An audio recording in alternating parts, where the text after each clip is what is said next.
നമസ്തേ പ്രിയമുള്ള പ്രേക്ഷകരെ, നിങ്ങളുടെ നാളെയിൽ നാം ചർച്ച ചെയ്യുന്നത് 1200 മീനമാസം 22-ാം തീയതി, അതായത് 2025 ഏപ്രിൽ മാസം 5-ാം തീയതി ശനിയാഴ്ച.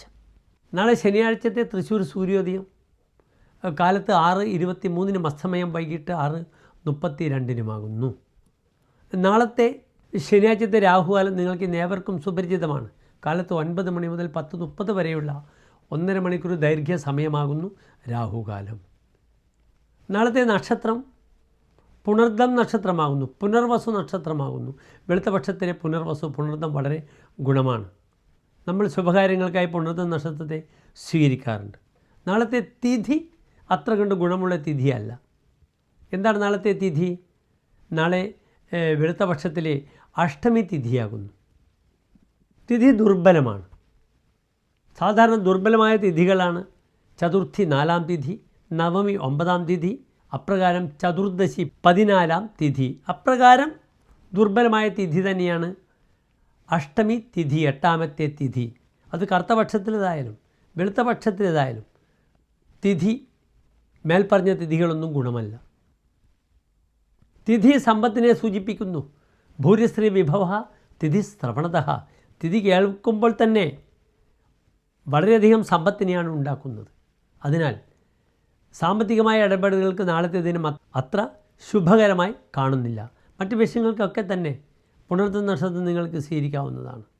നാളെ 11 മണി മുതൽ 1 മണി വരെയുള്ള സമയം എൻ്റെ പ്രിയപ്പെട്ട പ്രേക്ഷകർക്ക് എല്ലാ ശുഭകാര്യങ്ങൾക്കുമായി വിനിയോഗിക്കാവുന്നതാണ്.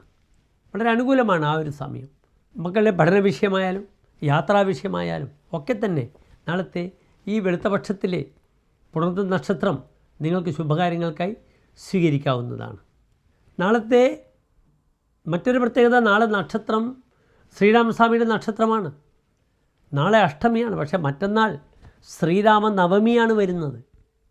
ഏറ്റവും പ്രധാനപ്പെട്ട ദിനമാകുന്നു ശ്രീരാമൻ്റെ ജന്മദിനമായ ശ്രീരാമ നവമി. നാളെ നിങ്ങൾക്ക് ശനിയാഴ്ചയാണ്. പുണർദം ശ്രീരാമസ്വാമിയുടെ നക്ഷത്രമാണ്. അതിനാൽ നാളെ നിർബന്ധമായി എൻ്റെ പ്രിയപ്പെട്ട പ്രേക്ഷകർ ഹനുമാൻ സ്വാമിക്ക് അവിൽ നിവേദ്യം വഴിപാട് ചെയ്യുക. ചെറിയ ചെറിയ ദോഷങ്ങൾ മാറാൻ അവിടെ ഗത ഒപ്പിക്കൽ എന്ന കർമ്മം ചെയ്യണം. ശ്രീരാമസ്വാമിക്ക് ഇഷ്ടപ്പെട്ട പാൽപ്പായസം തുളസിമാല വഴിപാടായി ചെയ്യുക. സാധാരണ ഹനുമാൻ സ്വാമിയുടെ കൂടെ ശ്രീരാമസ്വാമിയാണ് ഉണ്ടാവുക. പക്ഷേ കണ്ണൂർ ജില്ലയിലെ പെരളശ്ശേരിക്കടുത്തുള്ള മക്രേരി ക്ഷേത്രത്തിൽ അവിടെ ഹനുമാൻ്റെ ശക്തി ഉഗ്രപ്രതാപിയായതിനാൽ ഹനുമാനെ നേരെ ഓപ്പോസിറ്റായി പ്രതിഷ്ഠിച്ചിരിക്കുന്നത് മഹാവിഷ്ണുവിനെയാണ്. അങ്ങനെ ഒരു പ്രത്യേകതയുണ്ട്. ആ പ്രഗത്ഭമായ ക്ഷേത്രം എൻ്റെ പ്രിയപ്പെട്ട പ്രേക്ഷകർ സന്ദർശിക്കണം. നിങ്ങൾ അത്ഭുതപ്പെടും.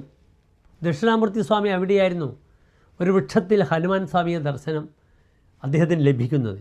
അതിനുശേഷം അദ്ദേഹം ഹനുമാൻ സ്വാമിയുടെ ഏറ്റവും വലിയ ഉപാസകനായി. അദ്ദേഹത്തിൻ്റെ ശിഷ്ടജീവിതം അവിടെ തന്നെയായിരുന്നു നയിച്ചിരുന്നത്.